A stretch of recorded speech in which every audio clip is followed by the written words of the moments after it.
safe as you have so generously and so kindly gotten us here safe. In Jesus Christ's name we all pray.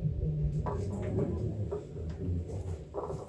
I talk with my hands and I have to pick things up. Oh, sorry. I don't know. Thank you,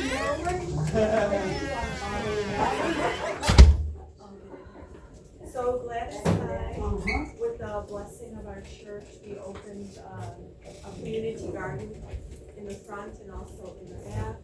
And we are trying to expand every year, and we're putting our best foot forward for an apple orchard.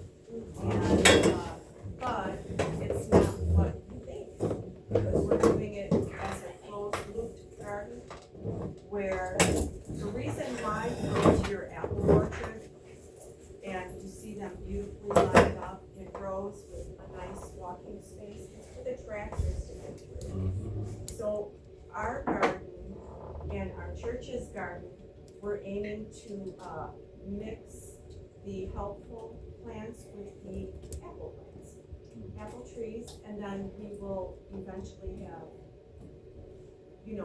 peach, pear, that. But the newest thinking, and I believe it came out of England, was that you will do fruit bushes, pollinator flowers, and grasses planted very close to your apple trees. So it's our experiment.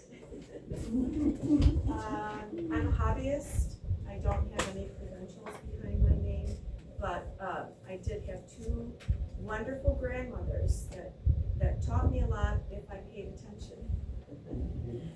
So, right. And I'm hoping to help you understand how to reclaim, reuse, and recycle. So, the first thing we're going to talk about, and I'm not sure if we all do it, is our kitchen scraps. So, at my sink, I have a daily little bowl of plastic, and it gets filled up, and usually before dinner or after dinner, and it depends, I will go in the back garden and empty my scrap bowl. And I'm the lazy composter. I'll either throw it on my garden bed, throw it where my squash are growing out, or actually put it where it's supposed to be. So, I wanted to give you an example.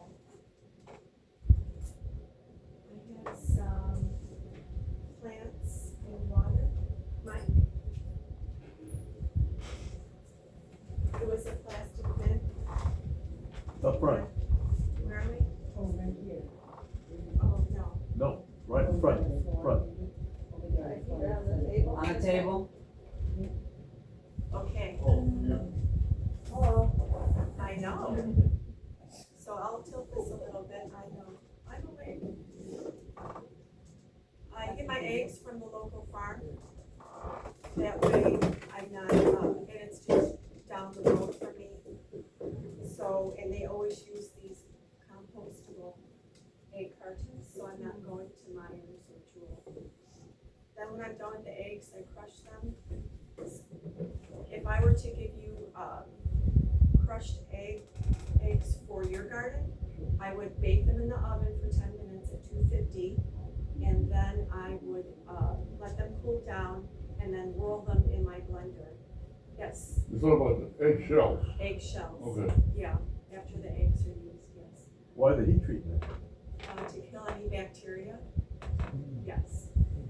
So I'm using this, I'm planting a winter garden.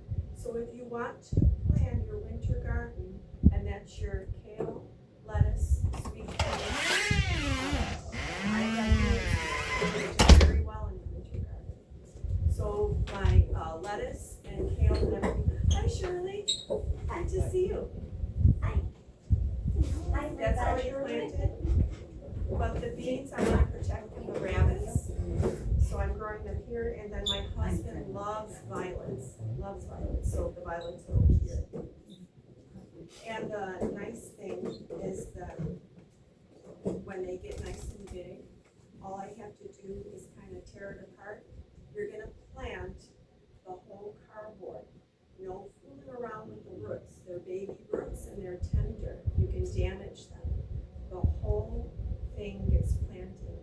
So, and I like to keep the bottom always moist. Oh, sorry. And this is in full sun all day. So you can see some of the beans coming up already. Yes. So this is a very ecological way to grow your winter garden, if anyone's interested. And this is a free bean variety. So, can you see? You want me to pass it around there? Sure. Okay, well, thank you. Now, do you leave it open like that? Do you do a screen on top of it just to No keep the screen, bugs and everything just away? I have it on my back patio table, so Okay. it's up off the ground. Yeah, because we have rabbits and chipmunks. And I got Animal Kingdom You're too. a green bean, did you say? These are green beans? Yes. Okay. Bush beans. Bush beans grow very well now. Don't do the runners. They'll die before they produce. So, of course, in spring.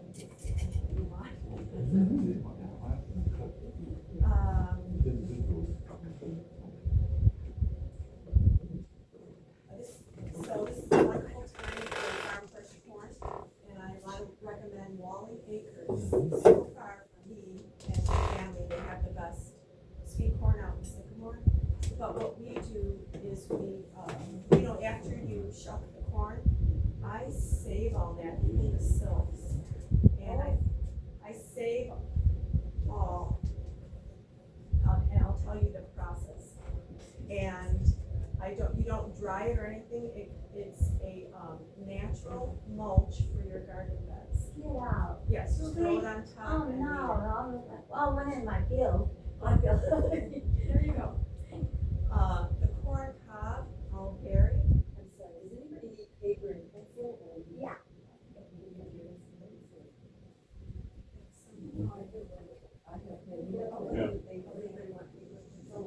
There's pens over in the window.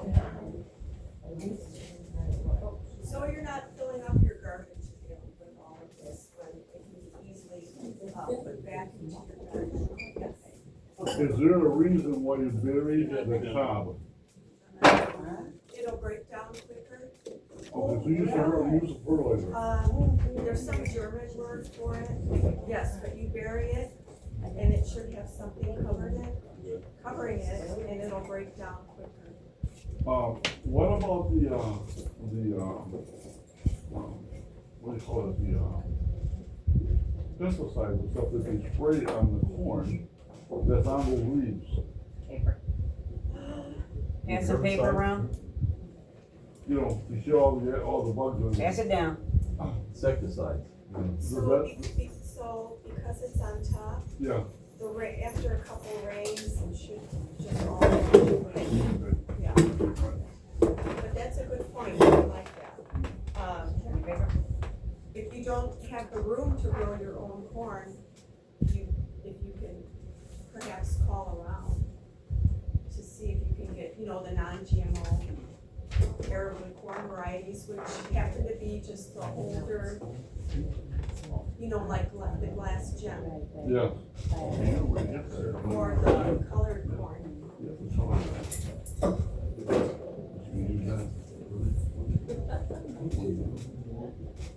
Okay. I see there's water up here.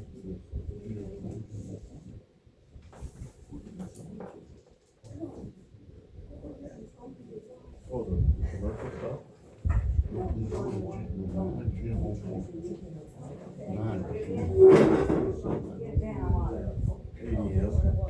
What's the card? Yeah, we have plenty of water, so we can pass water out. Isn't it grown from humans? Oh, things that, Most of it's animals. Oh, no. I'll Most farmers don't grow it. Okay, so you're putting This an is animal. cute. What do you think I would use this for? Okay, that's my concept. So it's gonna be Yes. free. Look at you on top. Yes, and I'll do the same thing for the egg as well. Solomon brought up a good question. What can we put in the compost? So if you see the black ink is okay. Black ink, not the blue, not the red, and no tape. And then this will break down very quickly. It's just packing material. And then sometimes even the box will tell you, if it'll break down easily. So I will use this, but I'll use it in a different part of the garden. So, I also wanted to show you this here. This is really cool. I just got this year. You can look at it. Just don't open it. I don't know. Hydrates the water for you. Yeah, so it increases the nitrogen in the water. Excellent for houseplants, excellent for you. It's a really cool product. You can get them in different sizes. I got this particular one on Amazon. So you're gonna look for nitrogen enhanced water. Yeah, very cool. Yes. And how is nitrogen more helpful for you? For us, it's supposed to increase our energy. Now, I read the whole thing. For humans, you're supposed to feel like an athlete. Maybe for you it will work. I can use it. Yes. Won't harm you. For our plants, especially our house plants, it strengthens the stem. It increases the greenness. It makes it.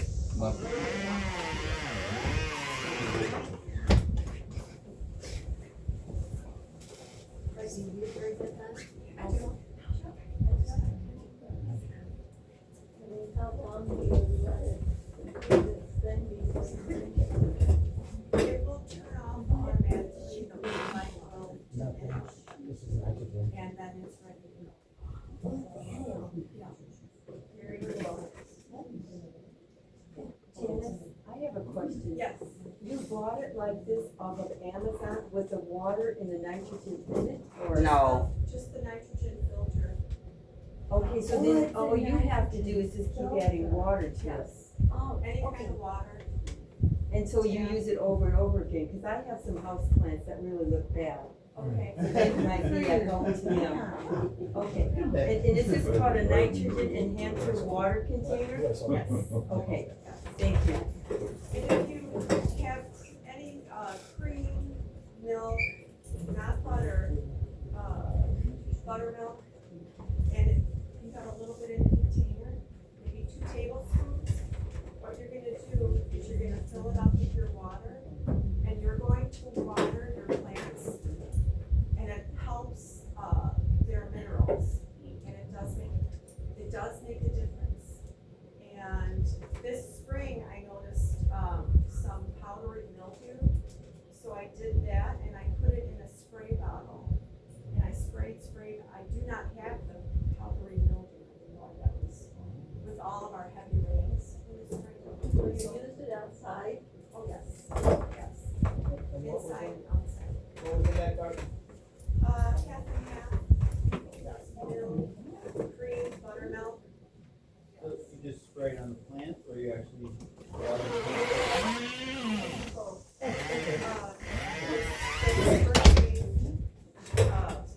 Works a little bit better than going through the root system. The root system takes a little bit longer. Yeah. Was the non-dairy? No, you need dairy. Right now, the nitrogen enhanced water maker on Amazon is 40% off for $29.98. Thank you, Jan. I don't work for Amazon. sparkling water is good for your plants. It, releases some minerals that are in sparkling water, but I do Bluetooth disconnected. have to turn it on the sparkling water. We don't do it often. Oh. Yeah, you could weed the plant, so maybe once a month, not weed. Yeah, don't do that. We all have this. Our onions. Bluetooth connected. Does anyone use onion scraps in their I'm garden? sorry, I don't know what's wrong with the sound system. Onion peel, does anyone use Yeah. that in their garden yet? What We do do, okay. What do you do Very with good. it in the garden? So this is another great reuse. And, so you're going to get about maybe a little bit more than this.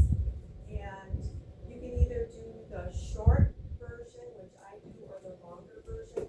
The short version is you fill this to the top with boiling water, and then you're gonna set it aside.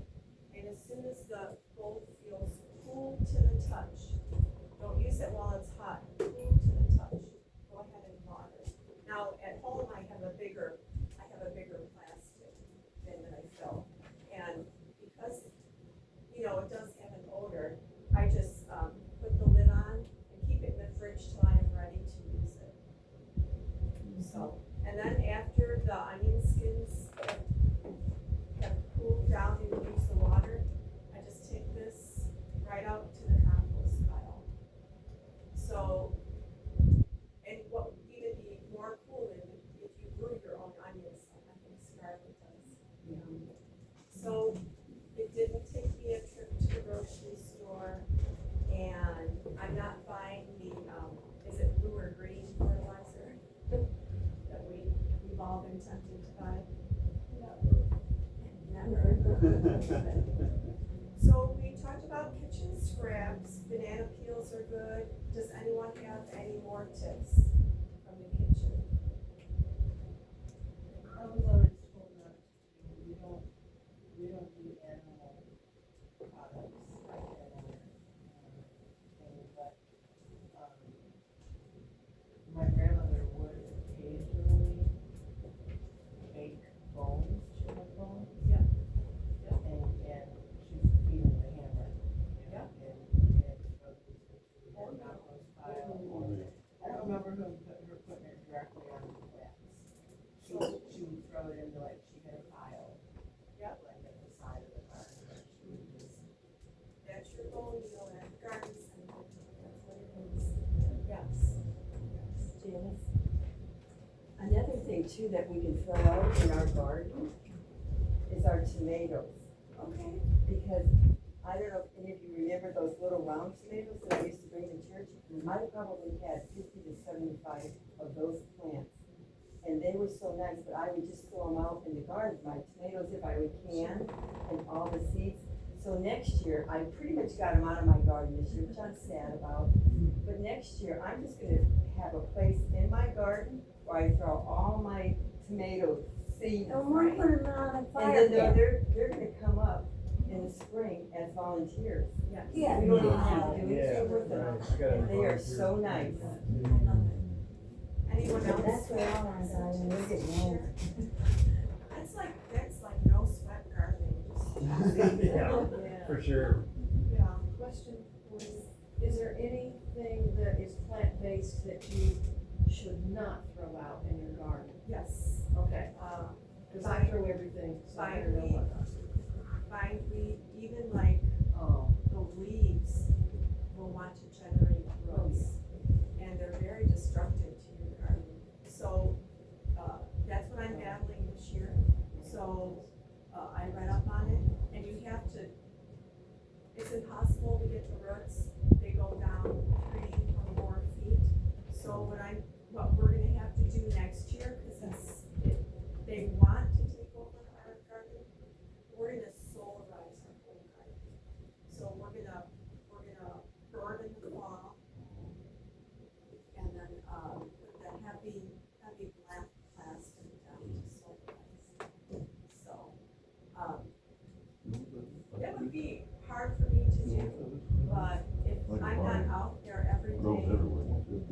the bindweed will take over, and what they do is they strangle the plants. And they Oh. make the plants Small. come together, it looks like a mess. Yes. Yes. Do all of you have a garden? Yeah. Very nice. We started strawberry garden. Strawberries? No, yeah, strawberry.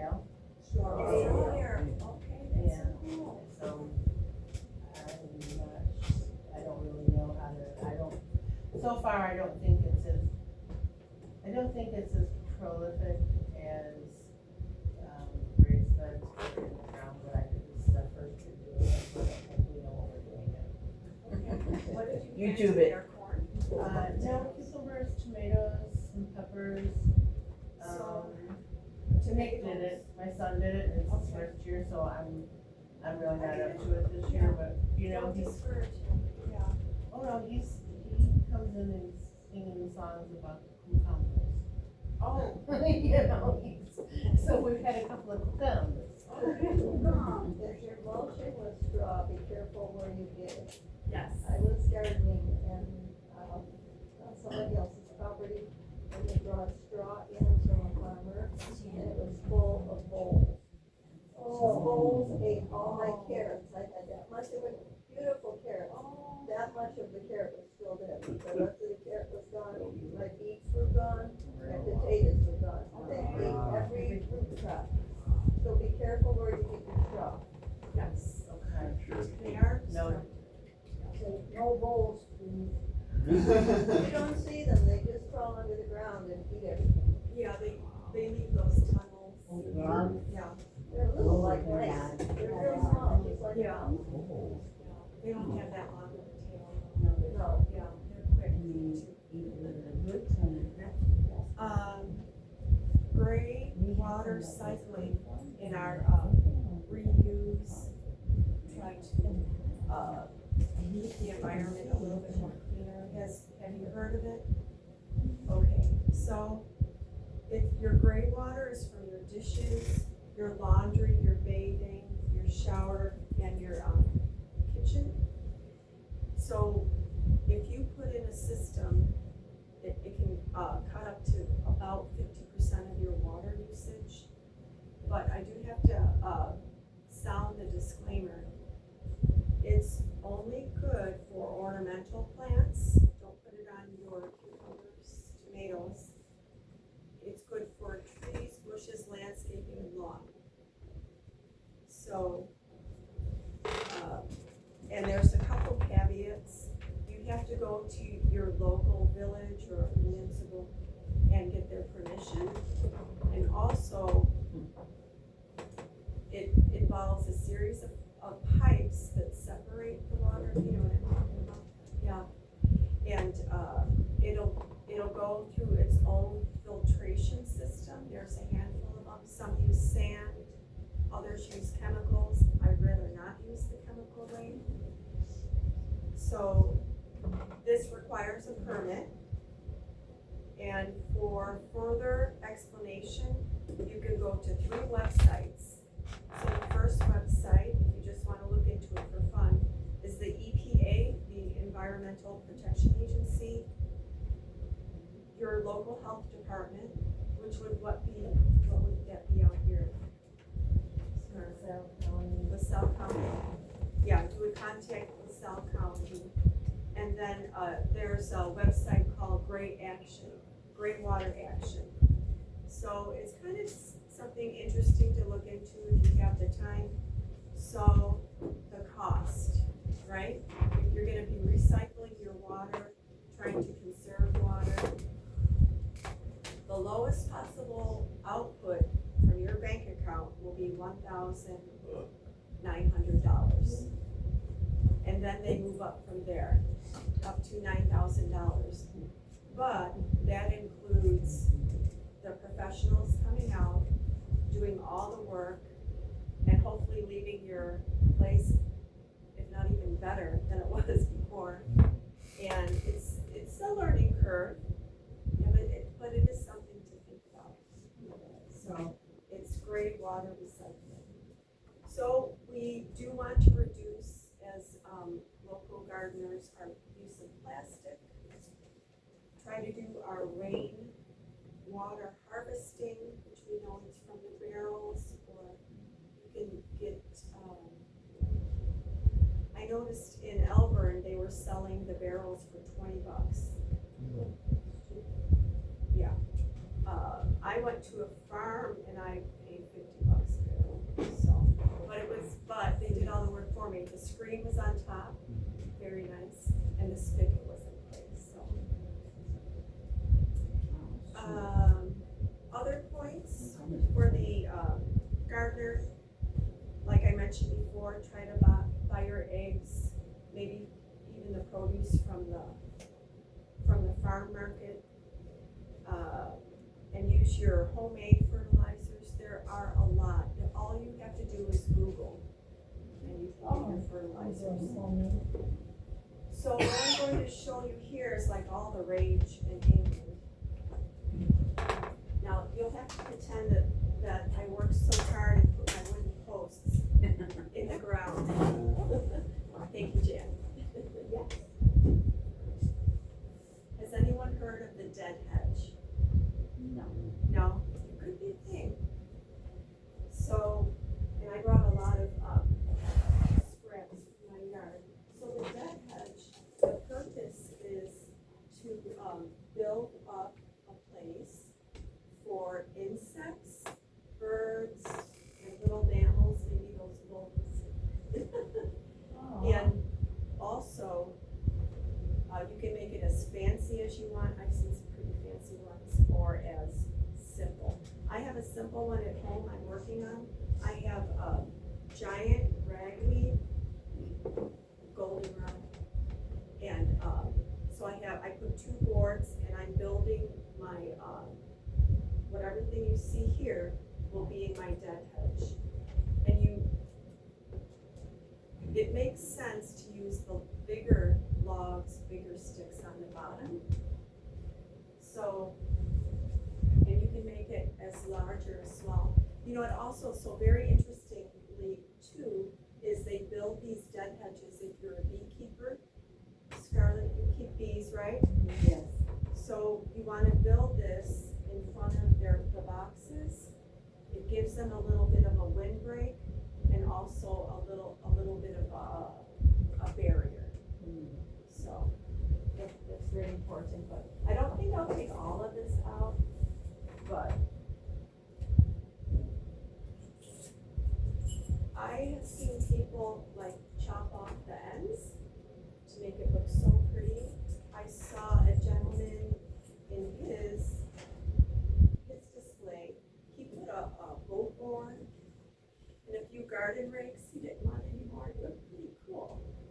Yeah. So I've got some big sticks here. But instead of throwing these in the neighbor's yard or burning them or putting them in your trash. Some wood lasts longer than others. The oak will last the longest. So, and then you're gonna put some brown matter. One person, like, they braided this. Yeah, very fancy. And then your greens will go on top. It's a dead hedge, so, and you're gonna keep building during the summer. And the beautiful thing about it is, Gladys will love this, is if you just wanna leave it like this, you know that it will decompose, you will get mushrooms. If you like mushrooms, you will get mushrooms, all kinds of mushrooms, because the logs underneath are decomposing. I would get a mushroom expert. Yeah. Yeah. They had all kinds of mushrooms. And one lady I saw, I mean, she was just so precious about this. She had this so nice, and of course she I can do this.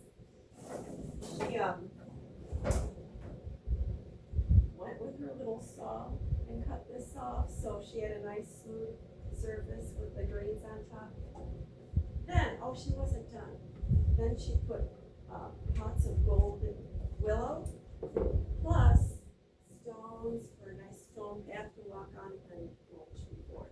So I mean, she really went all out. It's kind of the newest thing to do. So on the average, how big are they? 4x4? They can fit into the smallest yard or the biggest farm. Okay. I've seen some farmers use it as a natural hedge. Yeah, Oh, okay. yeah. It's just another form of, fertilizer, natural. Yeah, this Compost. will all break down. One farmer had 2 loads of bamboo delivered, and what he did was he weaved it in between his trees.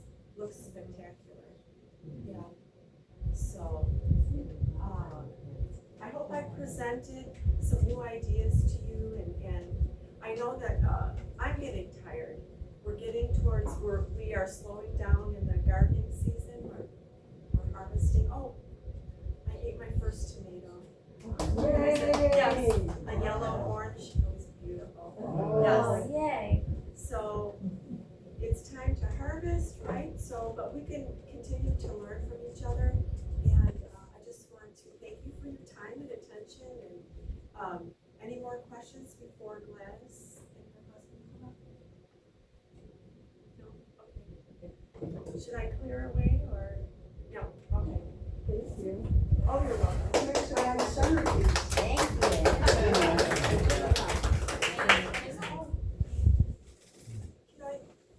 Gladys, could I hand these out real quick? Yeah. Or,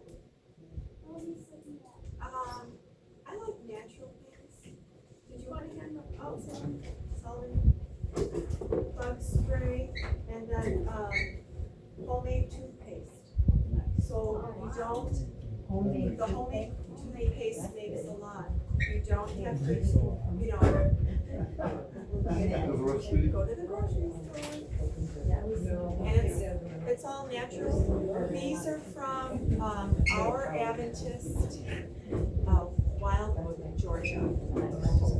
Yes. You got the recipe in there for the toothpaste? Solomon's. No. Yeah, I hope I have enough. Oh, you can? Oh, thank you. I'm not sure if I have enough. We can run some off. We've got. Pass it down this way, Solomon. Yeah, we have a copy machine. Solomon, pass it down this way. Come on, son. Let's get some Thank you. You get me in trouble all the time. Mom's good. Mom's good. These are fun to make. One, only one. He needs it. One. Let's go, come on. On the leg, let's go. Go like that. Gimme, you're canceled. You're canceled. You're done. Pass it down. Is that all there is? Hey, you're done. Go sit down. Hurry up, son. Go sit down, son. No problem. Thank Mom for cutting me off. Is that the German word you were looking for? I know. You got both? Take one. Take one. All right. So I am trying to connect to the Wi-Fi, and while we're trying to connect to the Wi-Fi, I am gonna have you, each one of you, so that we kind of know each other, your name, and from what church, or like we're from North Aurora, if you want to say what church you're from, and I'm gonna say your name. Okay. Say something about yourself, and then what do you hope to learn from this class?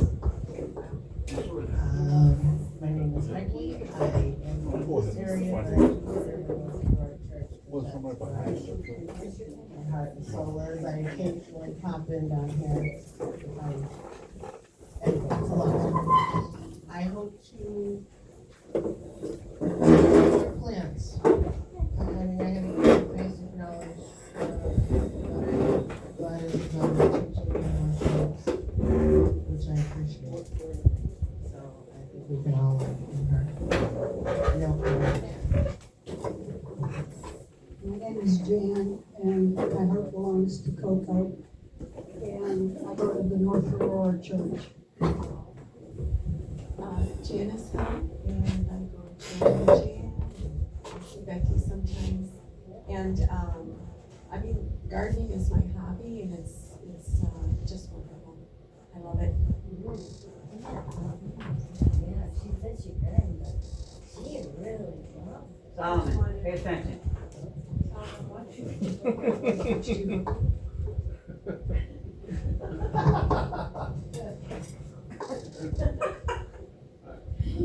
Here into Sheridan, down there at the church.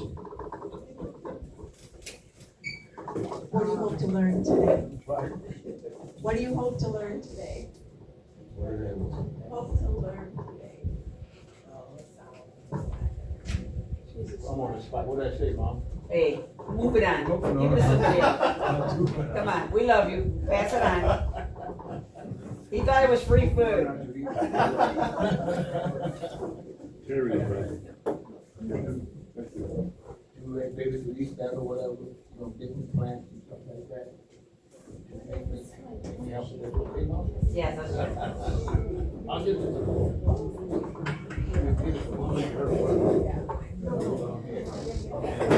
Come on. This is the special one here as she goes. Pay attention. Fall in for you, Mom, I'm sorry. Pay attention, you're gonna fall, and ain't nobody here to pick you up. Carmen, I go to church here, and tips and tricks. My name is Carolyn, I just like to learn anything that's new. My name is Kay, I go to church at the Sheridan Church and just here to learn new things. My name is Marilyn, I'm trying to learn some new things too. I'm Derek, I go to the Cal Church and, learning more about gardening. Yeah, I'm from the DeKalb Church also, and yeah, learning new things, thank you. My name's Kim, I'm from the DeKalb Church also, and just retired from teaching, but I still want to learn new things. There's always something new to learn. Here we go.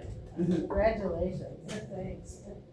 Pastor Shippers, I'm from the Cal Church, and I also just recently retired from nursing. Yay. Bravo. I like outdoors and gardening. Oh, great. I'm Shirley. Hey, I used to belong to Sheridan, to the North Aurora Church, and Sheridan Church again. So I love all of you. I am very excited about gardening. I'm 83. My husband's 86. First time I ever, we didn't have a garden because it's just getting harder. I really want to see how many seeds and stuff. And you know what? I already learned so much, you know? Hey, instead of dragging it to the burn pile and burning that stuff in the garden, toss it. Toss it there and it'll come up. And that, it just, even that, makes me want to garden again. I'm Scarlett, and I'm from the Sheridan Church, and I'm really into perennials. I think anything that we can grow, that we don't have to save the seeds and plant again the next year, and we don't have to water as much, is more pest resistant, and they're wonderful. And so I'm all about that, and I've been researching them on the internet, and there's a lot to learn about the foods that we can eat as perennials. So we're getting ready, right? Yes. Okay. Hello, my name is Gerald. I go to Calvary Church in Aurora. I've been gardening for this is my 20th year. I learned it from my grandmother. And one thing that I'm learned about gardening is that there's no right or wrong way of doing it. Some years you have the best year, and some years you're like, what happened? So today I'm just gathering new information that I can add to my garden. Yay.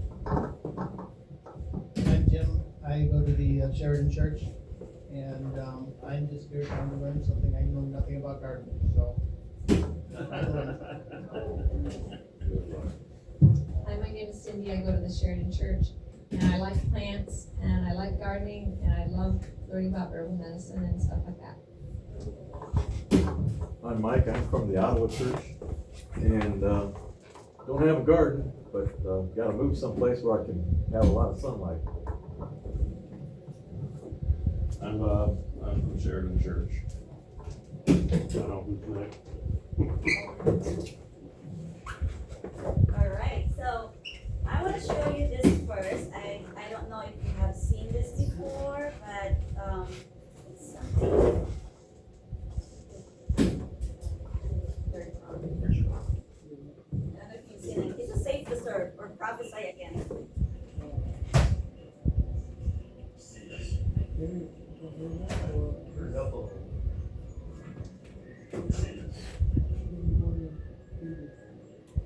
Secrets. Is this a conspiracy? What's going on? The government and terrorists control the secret. You will say Genesis 47 and verse 19. People sold their bodies to the government in order to eat, to live and not starve and die. This is not a joke. Implement the 5 keys of survival now.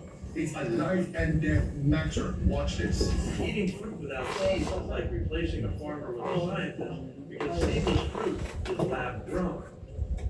It requires chemicals like pesticide and herbicide to get sprayed on, and these chemicals are so dangerous that people have to wear suits to spray. We're slowly getting rid of all seeds in fruits and vegetables, and honestly, it's brilliant, because once every apple, grape, watermelon, and tomato is seedless, guess who controls life itself? No more planting your own food, no more saving seed for next season. Everything you eat, everything you grow, will come from our land. When the last natural seed is gone, that's when it gets fun. We can make them rare, expensive, maybe even licensed. Only billionaires will have gardens, and everyone else will have to subscribe to eat. Sounds insane, right? But it's already happening. Seedless isn't convenience, it's containment. Every time you pick up a seedless fruit, you're holding a future that can't reproduce. So yeah, expect more seedless, everything. Because the easiest way to control the world is to stop it from growing.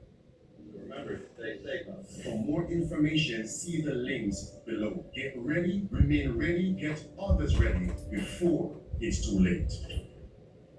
Alright, so let's do a slideshow. Okay. So my class is survival and medicinal gardening. Alright? And you see in Matthew 6:31-33, therefore do not be anxious, saying, what shall we eat, or what shall we drink, or what shall we wear? But seek first the kingdom of God and its righteousness, and all these things will be added unto you. So we're studying the survival and medicinal garden, but know that God has already provided for us, right? Okay. So here, our objectives today is that you need to be knowledgeable on what to plant for food and medicines that comes back year after year without replanting and watering, and know how to do the 7-layer food forest garden. So we are, as a survival plant, it has to be a perennial in Illinois, right? And you don't have to really take good care of it. Like if you look at the forest preserve, they just come back alive, right? You don't water them, right? And you can harvest plants from there. So that's what you want your garden to be. That's your survival garden. Because especially with the Iran war right now, you know, those fertilizers are not really coming much over here. And so a lot of farmers didn't even plant. And a lot of farmers are using fecal waste for their fertilizer. This is why we have the cytosporosis outbreak, you know. So yeah, so we need to learn how to compost, how to make some fertilizer tea. Because right now, I mean, with my own garden, I don't care about the cytosporosis outbreak because I eat from my garden, right? I don't care about the salmonella in the eggs because I get my quail eggs, and I know what to feed with my quail. So kind of like that. So then be knowledgeable on what to plant for winter storage, because yeah, you have your perennials. Do you like to eat them during winter when you're so used to eating carrots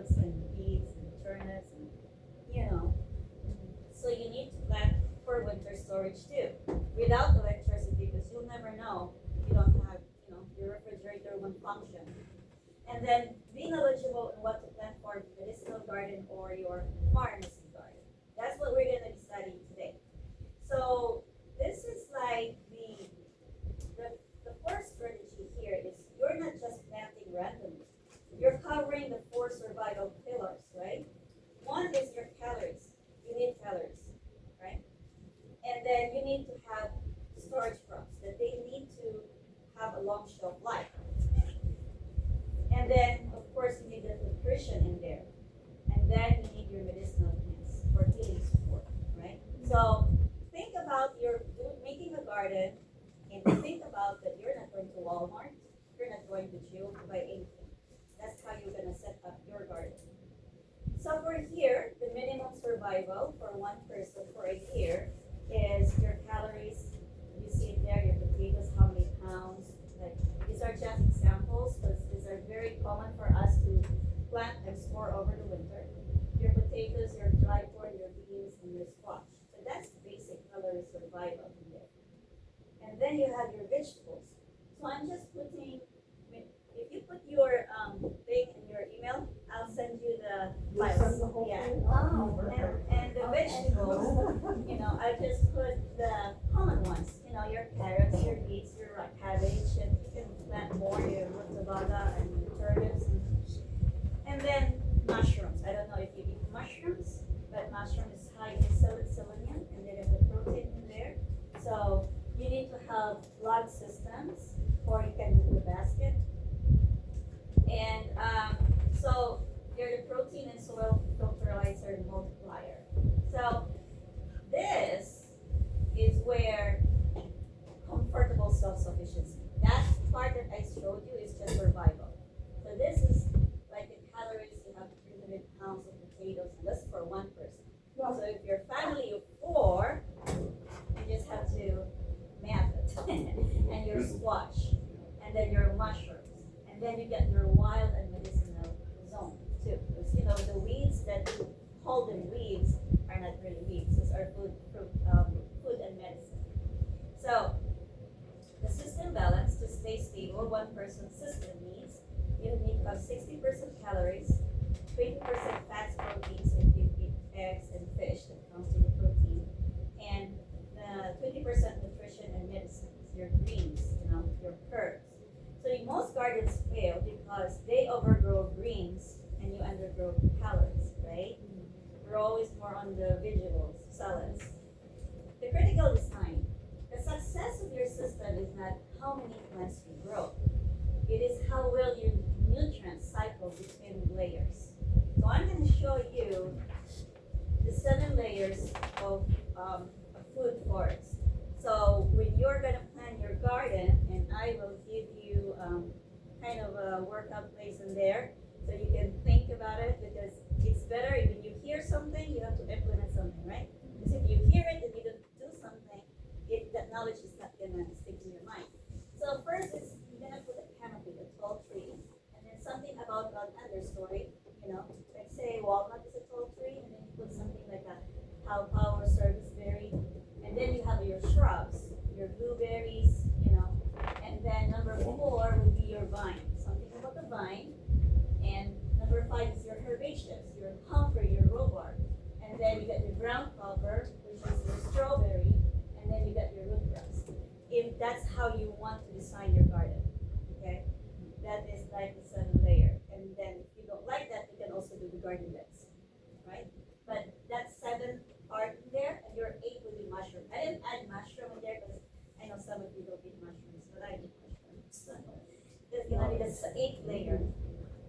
Okay, calorie crops. That's your base, your survival base. So like in World War II, potatoes and your Jerusalem artichokes are the ones that keep them alive in the winter. So your potatoes, we have salsify. I don't know if you know about salsify, but they are root crops too, and then they come back every year, just like your Jerusalem artichokes, right?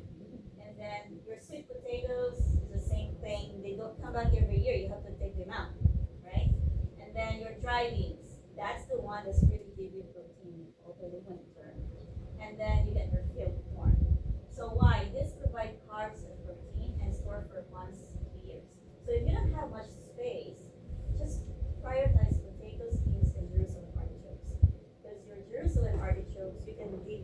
cover the winter, come back every year. Where do we get Jerusalem artichokes? Do we order them, or do we plant them by seeds, or? You can order them from Amazon, and I have some, I think I bought some Jerusalem, you can have it started. I don't know where, but it's over there, you can have a Jerusalem artichoke. And they're kind of like a horseradish, where you wanna put them in the water bed, because they don't spread, yeah. But then they're, the good thing, I like Jerusalem artichokes and potatoes, because I'm fighting insulin resistance. My mom is a diabetic, I'm not diabetic yet, but potatoes increases your blood sugar. Jerusalem artichokes is an inulin, so it doesn't increase your blood sugar, and it is a prebiotic, right? Yeah. But again, you might not like it. I mean, if you're so used to eating potatoes, plant something that your family would eat. Now, storage, right? You have your root summer crops. This is long-term storage without the fridge. So you got, if you notice, those are root crops. And then, of course, your butternut and your winter squash, your onions, your garlic, they store for a long time. Your pumpkins, your apples. Your apples actually store without refrigeration for about 3 months. But if you have a different varieties, sometimes they go for 9 months without refrigeration. And then the storage, you can have boxes with sand or soil, or a cool basement, right? Because what you're gonna store is just for you to survive through the winter, right? Until the next, when April or May comes, your perennial garden will start coming up. You're harvesting, you know. All right, natural long storage is your, of course, your onions, garlic, shallots, your winter squash. You know your what was it called? The green squash. What is that? Zucchini. You know your zucchini, if you don't harvest that when they're small, then you make it big. Yeah. They will store long. Yeah, they'll store long, and yeah, they don't. Yeah, takes for like 3 or 6 months. Just make them big. Based on the number of inches, that's how long you can store it. Yeah. And yeah, these are your set and forget foods. And then you get your fresh food extenders, right? You get your greenhouse, your kale, your cabbage, your cool system crops. You can use row covers so that you can still harvest for late fall or winter. Because think about it, you're not going to Walmart or Jewel, right? Because your grocery there.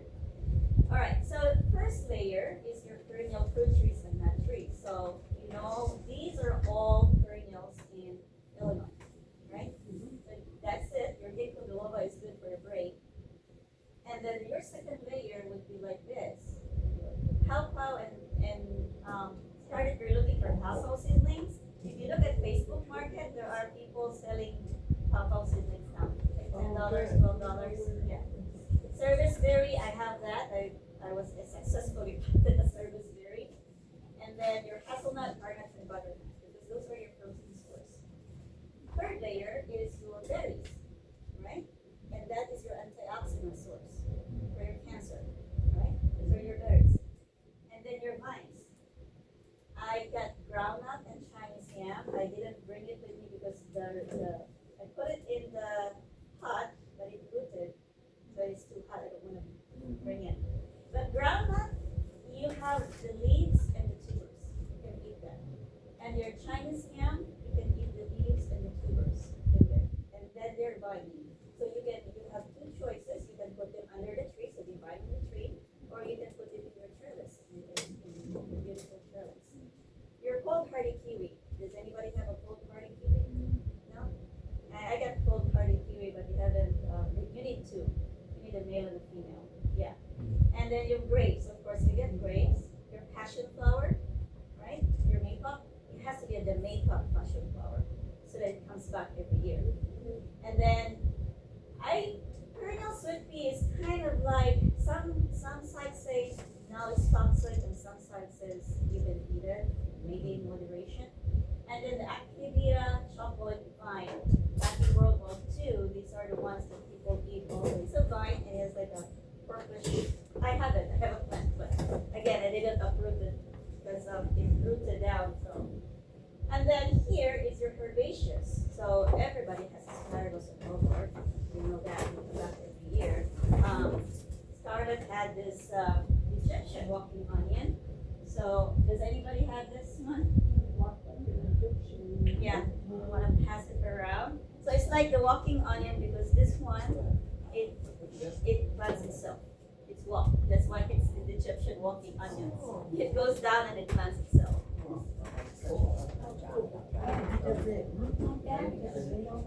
And then you have your, yeah, that comes back every year. And you can harvest the bulbs in there. Onions is really good for cancer too, you know. And your garden has sorrel. You can pass this. This one comes back every year. This Scarlet has the red vein sorrel. Now you might have a common sorrel, it's just green. Very nutritious. What's that for, a salad? Salad. The thing with sorrel is if you have kidney disease, like kidney stones, it has oxalates. So some of your greens have oxalates.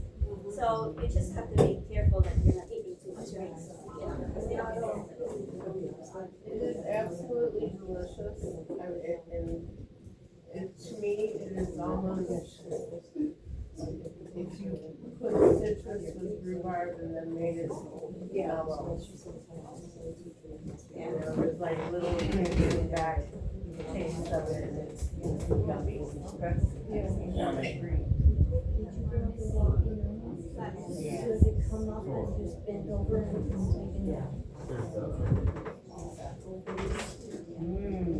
Anyway, then we have the stinging needle, lobach. Does anybody know lobach? It's like the ancestor of your celery and parsley. So it is a perennial. So celery and parsley is biennial, so you have to be like planting them again, right? Lobach is there forever, and it's gonna grow big, but it's like, yeah, you can use it as a celery or a parsley. So, and then we have the stinging needle. I thought I bought one, but I couldn't find it anymore. Yeah, those are the ones that sting. And you know, when you're not used to it, you will have rashes. Yeah. Yeah, but you know, because I sell stuff in Etsy, there are a lot of people now buying those from me because they found out that if you take a stinging needle and if you have joint pain and you put that in there, it injects a venom into your skin that eases the pain, the inflammation. And then the stinging needle too is kind of like for people with breast cancer, hormonal ones. They act like a tamoxifen. They block the distribution there. So that is good for the breast cancer ones. Lamb's quarter. That's the wild spinach. Does anybody know lamb's quarter? That's one of my garden all the time. Yeah. Do you know? Yeah. Do you know that this is very good with bone density? Bone, the osteoporosis. Yeah, it has vitamin K. Very nutritious. And then they have seeds, right? You get seeds that you can cook as quinoa. This is a cousin of quinoa. Yeah. This is a cousin of quinoa. So now, yeah, I kind of like when I harvest them, I kind of like, that doesn't look like the wild ones. They, you know they grow big, right? Yeah, They grow big. That doesn't look like the wild ones. This one? Really? Gladys, what is that? We couldn't hear back here. What is that? This is what we call lamb's quarter. And sometimes they call it like, so tiny. so that you're in a pot. Don't put them in the ground because they really grow big, right? Yeah, I have a big one. Scarlett, this is good for osteoporosis. It's the vitamin K.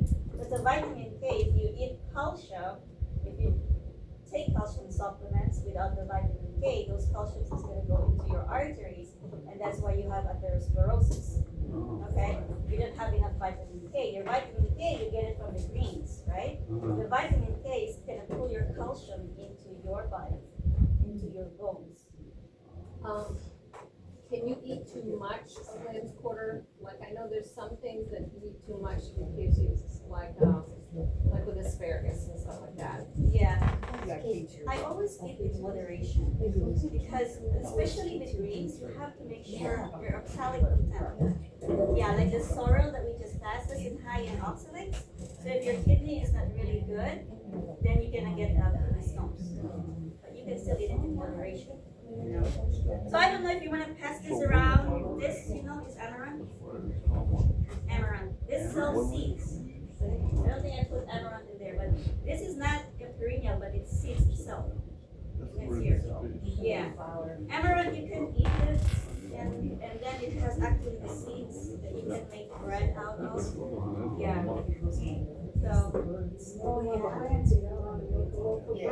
Yeah.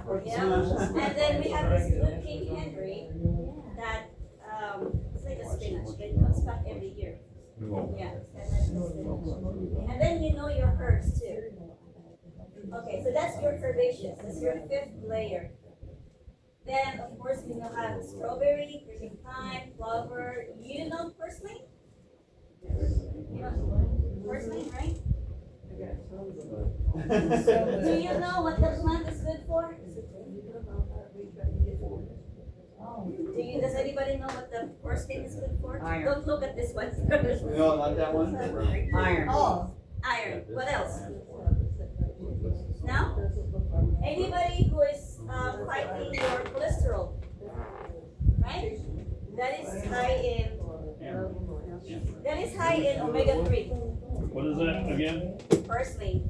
Parsley. Yeah. Purslane. Purslane.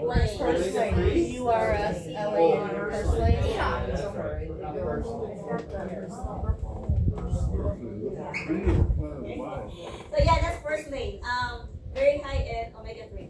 And delicious little salad, literally yummy. Yeah, so like at the end of the season, I make them grow big, and then at the end of the season, at fall, I harvest them and I sell them on Etsy. I freeze-dry them, and a lot of people would just order it, and me thinking like, it's just grows in my garden. Well, we used to call purslane lay down flat like a star. Yeah, it will. It will. That's more tall. Yeah, it does. I don't know why, because even my strawberries are, how They this were real thick leaves. Oh, yeah. Almost like rubber. Yeah. Yeah, almost like big ants. I did a little bit of research on purslane because I bought it and put it in my garden. And yes, the good purslane grows up straight, but there's another purslane that looks almost exactly like it. And I don't think it's called purslane, but it's toxic. Oh, I think it's splurge. We call it splurge. Yeah, splurge. Yeah, so we have to get the right kind of purslane. Yes. Or maybe that other stuff wasn't even purslane, but it's very similar. Yeah, It it grows is. all over the garden. Yeah. It's a weed.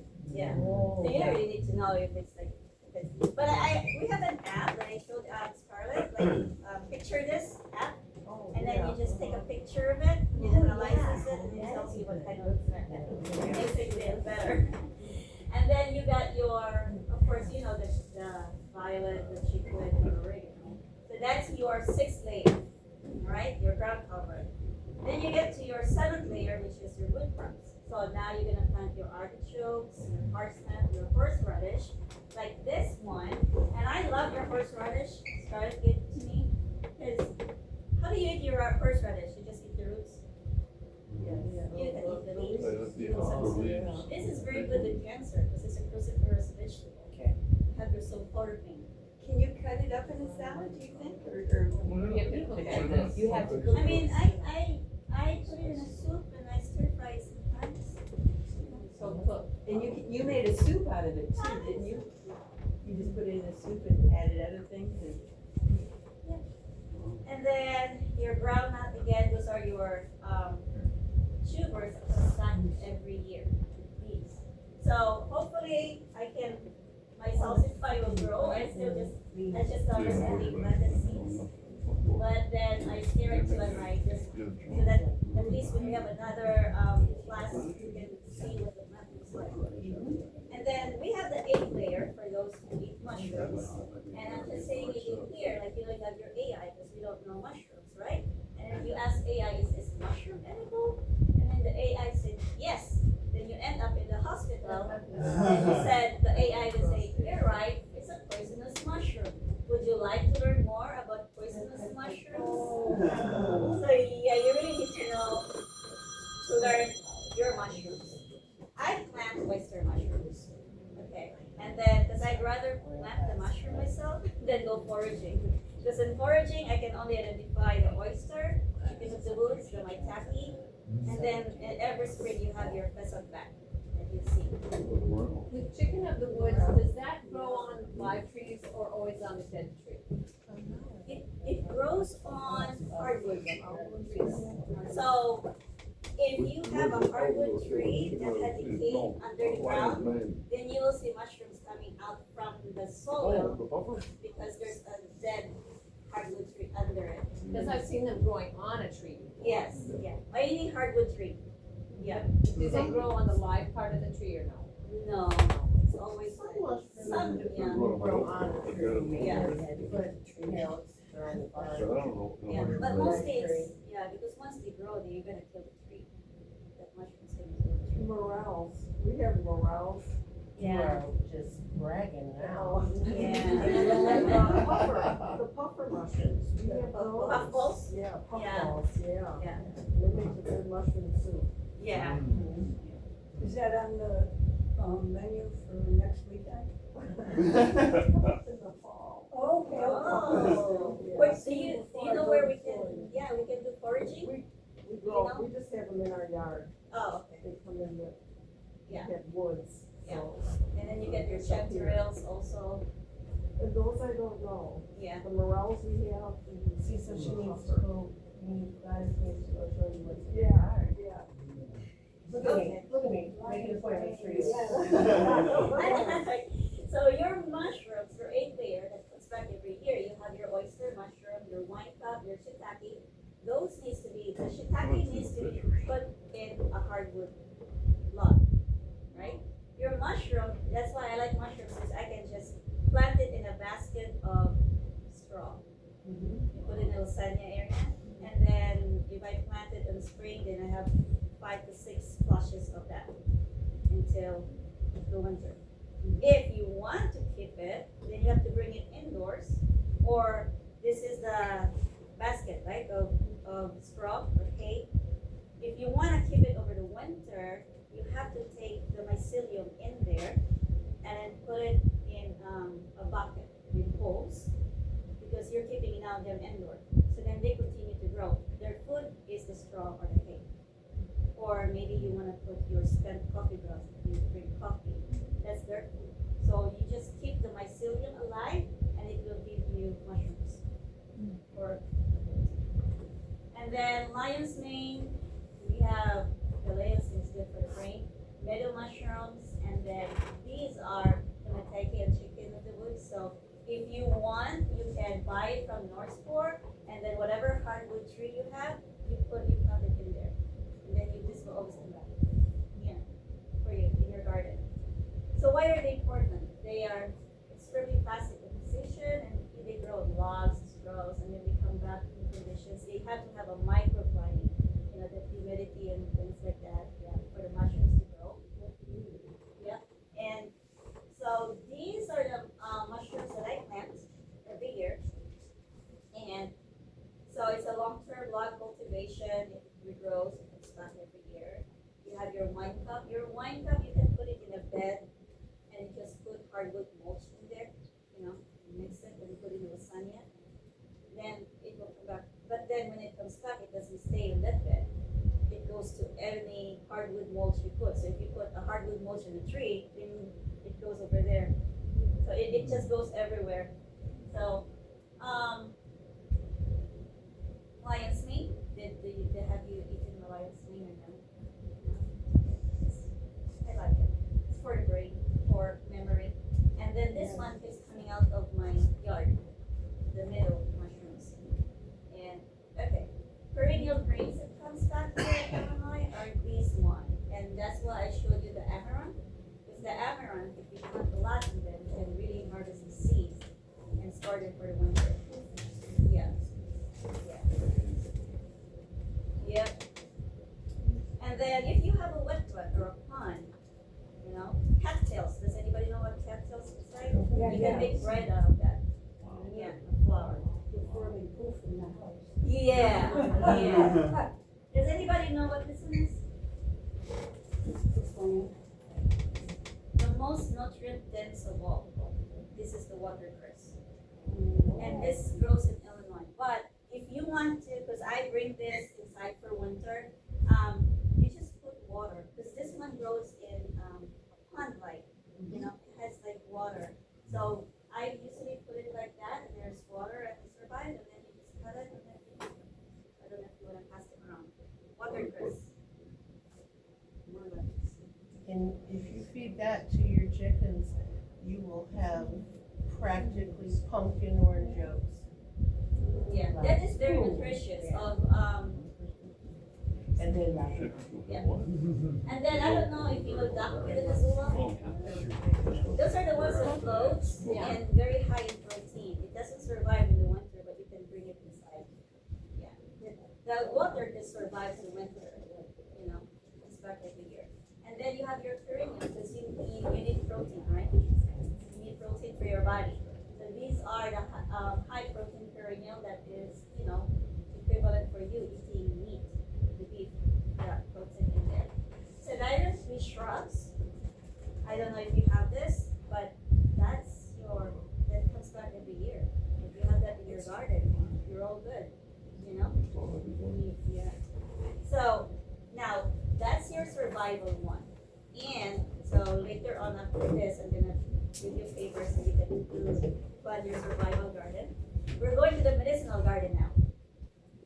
Again, the disclaimer for medicinal garden, you have to ask your doctor if you're pregnant or breastfeeding. Yeah, you need to ask that. So when in the Philippines, in our nursing curriculum, the plants, we call it nutritional therapy, because a lot of people there cannot afford to buy medications, right? And so we go to the poor community and we check on their health, and we don't give them medicines because there's no sense, they have no money. And we tell them what fruits and vegetables, you know, like for example, dengue fever. Like dengue is like a virus from the mosquito, and it attacks your platelet, and then you bleed to death, right?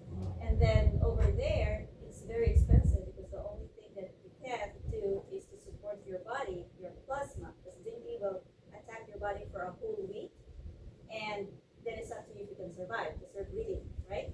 So we give you plasma so that you don't bleed out, but it's very expensive, and a lot of them with kids cannot afford that. So what we do is we give them the papaya leaves. We cook the papaya leaves, and we just keep giving them papaya leaf soup that increases your platelet and can make you survive until that 1 week when the dengue is gone, you're good.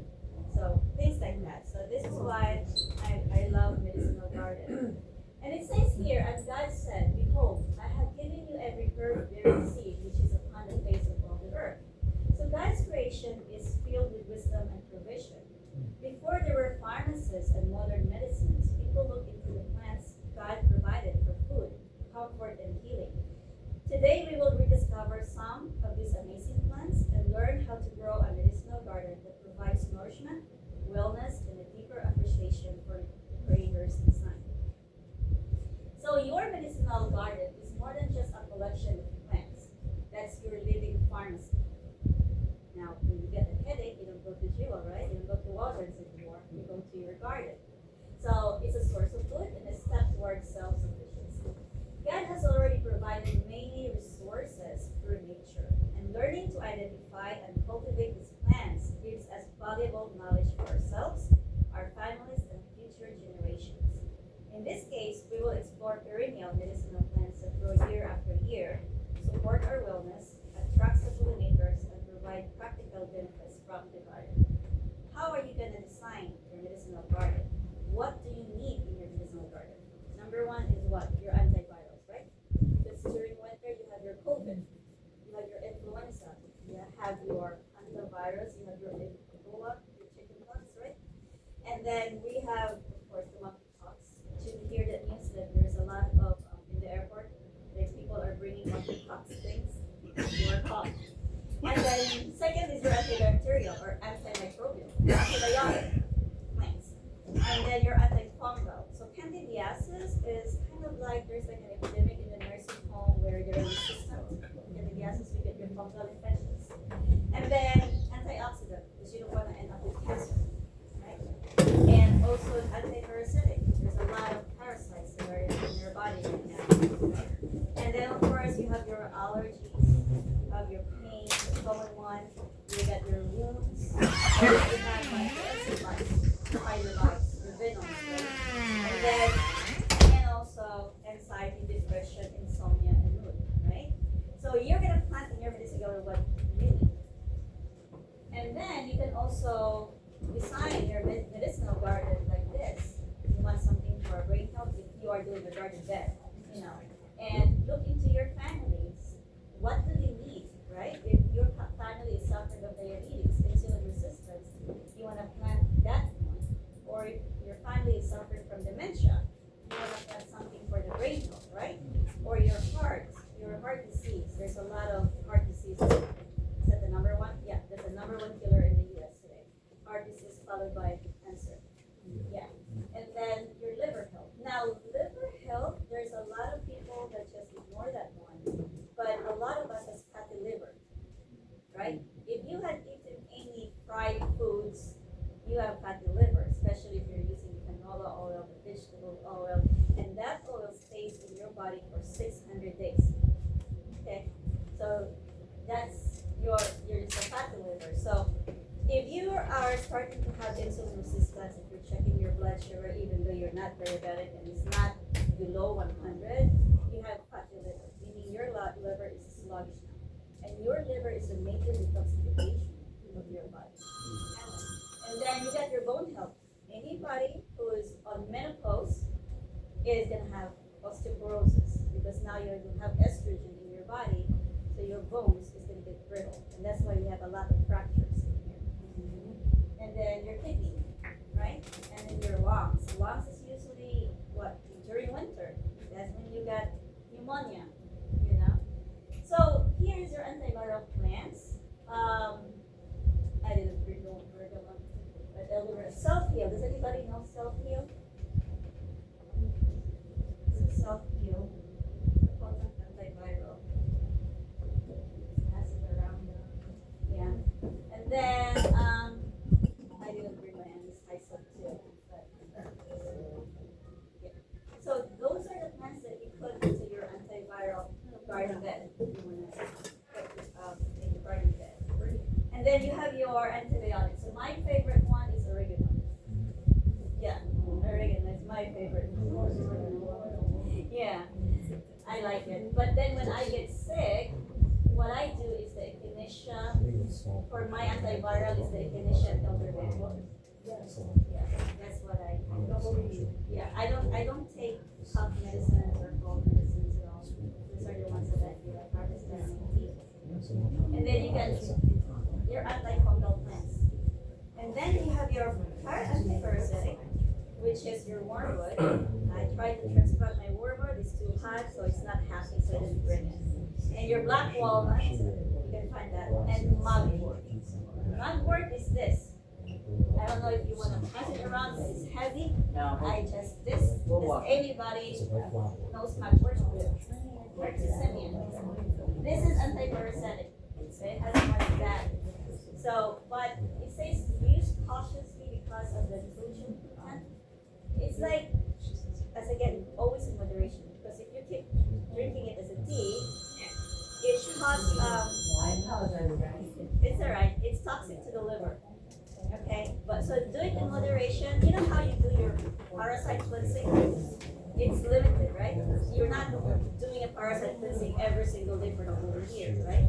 It's like limited. So that's the way how you do parasite cleansing. Because usually with the think that it's due to whatever you put it to eat or something like that, or it should be a fatty liver, that's correct. But sometimes with diabetes, and no matter how much medicine you're taking, still out of control, sometimes there's a parasite in your pancreas. That's causing it. So that's why you need to Alright, so for cancer prevention, as I said, these are the perennial, the horseradish, the cruciferous family, and you get your chives, garlic, onions, Does anybody have perennial tree collard and kale and sea kale? Those comes back every year. That survives in, yeah. So I just planted a tree collard and I just planted a sea kale, so they're just nice. So, and then the arugula. I love arugula. When was it that we start, is it April? Scarlett, we start harvesting arugula now in our yard, right? In our garden? Yeah, Was it like April? Yeah. maybe a And little bit later, but. yeah, like May. May or June, Yeah. And I just cut it like maybe leave it like 3 inches and it just kept coming back. Yeah. Here, just cut it, yeah. And that's very good with cancer. It's a cruciferous vegetable, you know. And of course, mugwort, because there's some, if you're allergic to ragweed or to something else, then you can be allergic to mugwort. Yeah, and then you have your motherwort. This is motherwort. Look at this. This is sample. This is motherwort. Motherwort is good for the heart. Your heart palpitations. Yeah. But it's also good for cancer prevention. So eczema, right? Anybody who suffers of the skin rashes and stuff like that. Of course, the calendula, but calendula is a self-seeder, it's not a perennial. So it self-seeds. So it comes back, then it self-seeds. So. And the chamomile actually is a real good one. They're a good self-seeder, right? And you have a chamomile patch. That's very, yeah, they come back every year and then they spread, yeah. And then the maple, your borda. I didn't bring my borda, right? And then, of course, your goldenrod. Your goldenrod, if you're allergic to latex, you're gonna get allergic to goldenrod. And also the ragweed, aloe vera. Aloe vera, you have to bring that inside for winter. If they survive over the winter. So those are the plants for your skin. And then for pain. That comfrey over there from Scarlett is a very good pain reliever. The comfrey over this one. It's a little bit wilted, but I picked it this morning. And it grows huge. Yeah. Oh. So I make salves in here. Like last year I did a class with the North Church. We make the salves in here. If you have pain, you just put it in. You have to take it. The 4 months opium, the wild lettuce. Opium? 4 months opium. This is the wild lettuce. You can eat that, but you can make a pain salve. You know it because when you break it, there's this white sap.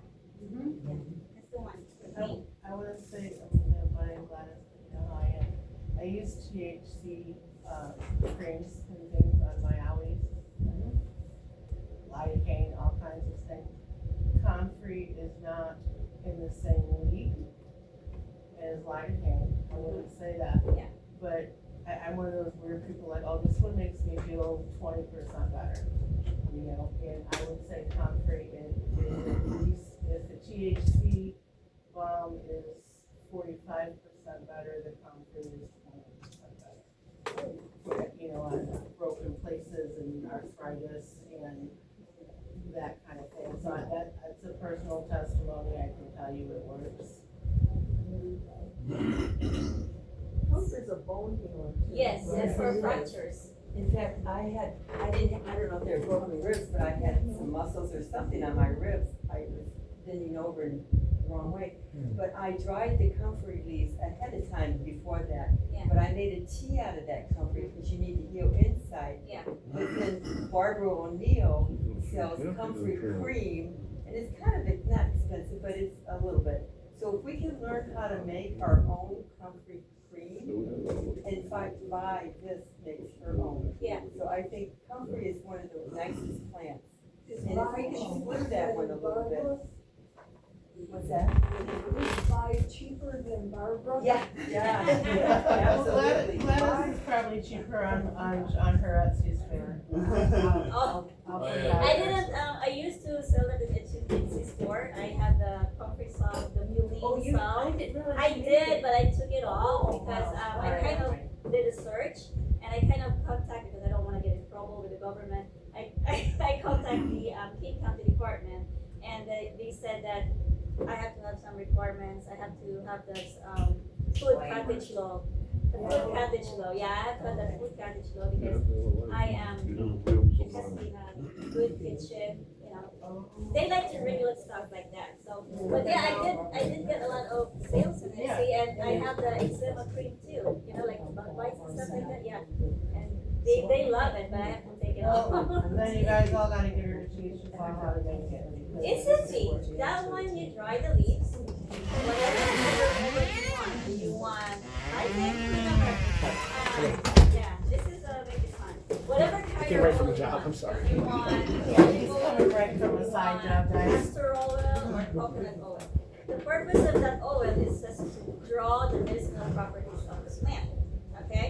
Now, you can, okay, this just, so, say you dried some leaves, and then this is the oil, right? And then you soak the leaves.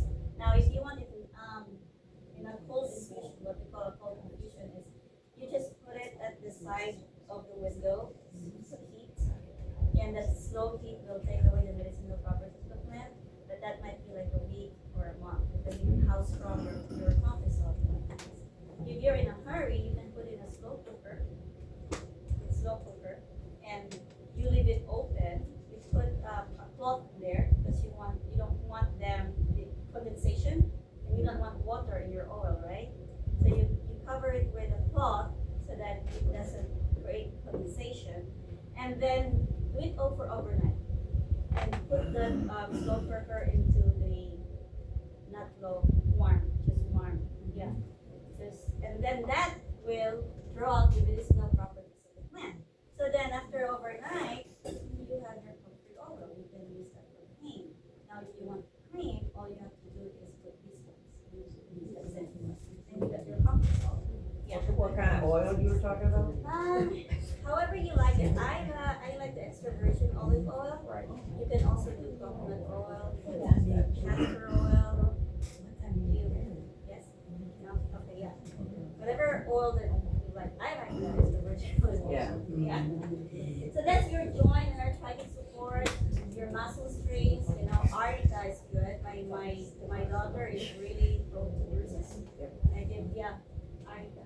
And then your headaches, and then your essentials work. Essentials work is also for like depression, which needs to be regulated. You're gonna use that.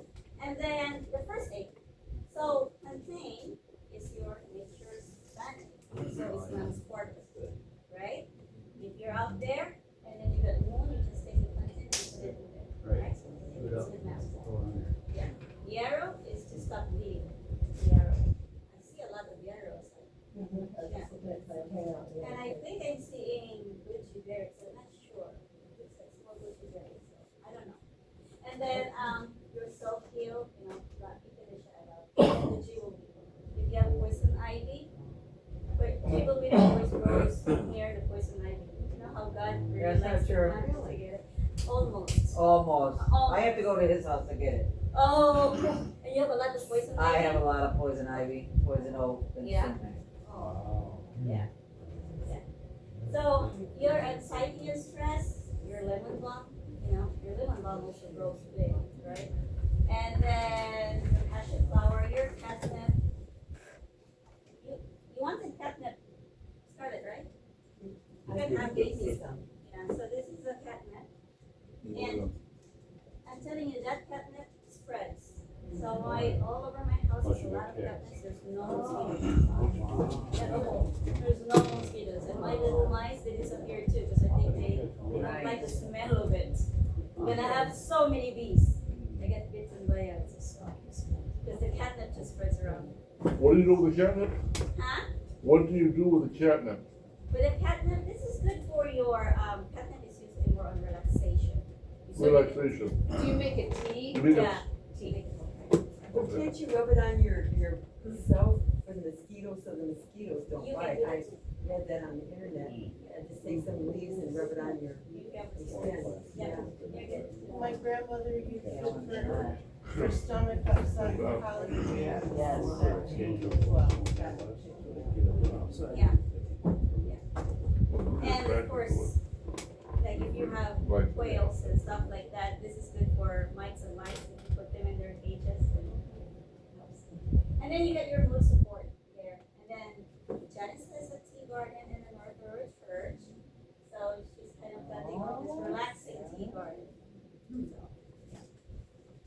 then memory and learning, because we're suffering people, like as we get older, there's a lot of dementia cases here in the United States, so yeah, so you need the sage, it's good for your brain, the rosemary is good for your brain, your ginkgo biloba, and then, so this is how you're gonna plan your medicinal garden, with garden bed. And then for the eyes, because a lot of us here suffers of glaucoma, macular degeneration, right? Macular degeneration is once you're diagnosed with that, you're gonna get blind, right? So that's why you go for your cataracts, your glaucoma, and eye test, yeah. And I mean, if it exists, you have it first, yeah, it's gonna X. But if you don't eat eggs, then you have it. And then cholesterol triglyceride, the number one killer in America is heart attacks, right? Yeah. So these are your plants, perennial plants that comes back every year.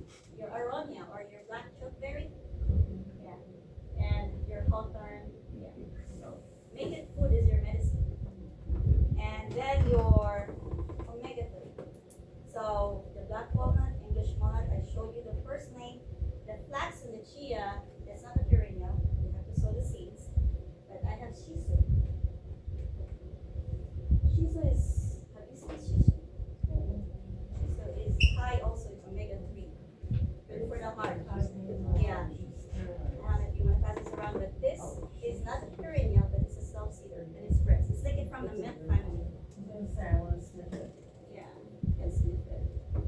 I don't know if you want this. Yep. Yeah. Here. Jesus.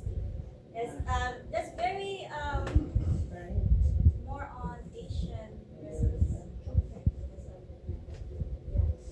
Antioxidant and blood vessel support. You have those. Yeah, You gotta your rub mother the leaf. and mother words. I'm just gonna call your mama, 'cause that's what, And your that's what menopause. sounds. Once you have menopause, then you have these hot flushes and this hormonal imbalance. Right. So these are the ones. But like the black cocoa, you need to be very careful because there's like rare cases of liver injury. Kind of like the comfort too. That's why we always recommend comfort for topical use. It's like a lot of people have been eating comfort for years, but then one patient ended up with liver cancer, and now they're saying comfort. Yeah, but a lot of people have been eating it for years, so they're just saying, just put it topical. So then we get the red clover. So, but red clover is high in estrogen. So for those with breast cancers, hormonal cancers, just try to stay away from red clover. And then yeah, you got your motherwort, which is really good for the heart. But if you're taking medications, you have to ask your doctor because that's And okay, your gut support is if you are eating healthy but you're still sick, then there's something wrong. Why? It's your gut. Your gut microbiome.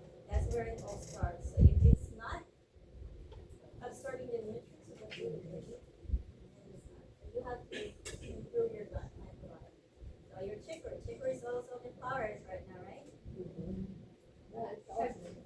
Have you heard anything about dandelion and diabetes? Because I have heard recently dandelion root is real good for lowering your blood Because of the liver detoxification. The root is on the liver detoxification. So yeah, your dandelion. Okay. And that goes with your diabetes and your insulin resistance. Because what it's doing is detoxifying your liver. So once your liver actually, the diabetes and insulin resistance, that just means that your liver is supporting well. So if you support the liver, you'll get rid of those diseases. So, and then you have your liver support, yeah. We got that, the chicory. You see the chicories all over there. So cute. They make coffee out of it too. Yeah. So for me, as I said, my mom is diabetic, so I'm fighting insulin resistance. There was a time when my A1C is 6.7. My doctor said, "Oh, I give you 3 months and I'll put you on the medication." I said, "No." So I was like, I need to do this because remember, I'm already eating healthy. I am already doing my exercises. I walk like an hour every 2 miles every day, and still this A1C is just going up. And I was like, yeah. And then the doctor said, "Oh, we did a scan because it might be your liver." Of course, I got fatty liver, and refer never been to a liver doctor, no, I'm not gonna let you lose weight. You already have, a healthy body weight. So I said, I need to do something, right? So for me, this is why I have my garden, and this one here. This is good for insulin resistance. So these are not perennial in Illinois, but this is your Okinawa spinach. The second one here is your holy basil, and then this other one is the longevity spinach. So I plant this, and during winter I bring them inside the house, and I just put them at the side of the window, and that's where I harvest them. Make salads, make teas. Yeah. And the holy basil is really good And your for. A1C is? It's normal. So yeah, that's it. In addition to the exercise and walking, Well, sure. it's a lot of fight. Yep, it's a lot of Gotta fight. put it all together. Yeah, and then you have to have good sleep, because if I sleep late, my insulin resistance goes up, my blood sugar goes above 100. Because you need to have your blood sugar below 100 every single day. So you check your blood sugar in the early in the morning, even if you're not diabetic, because if that blood sugar is above 100, you have chronic inflammation, which can lead to cancer along the way, and other diseases. It's just not your A1C, right? Okay. So then I didn't bring my insulin pump, but I do have an insulin pen that's kind of like that too. And then you have your bone health. So that's why I said the stinging needle. I don't know if you've seen any horsetail. Horsetail is really good density in your bone. And then you have your dandelion too, which is good for bones. Your lamb sparker, I told you about that one. And the prunes. This is a good research. You just eat 5 prunes every single day. And they have it studied for 6 months, and the bone density. It's the prunes, not the prunes. Yeah. So. The ones that are wrinkled like me. Yeah, because the bone, somehow when you're menopause and you get older, you don't have to fall to have a fracture.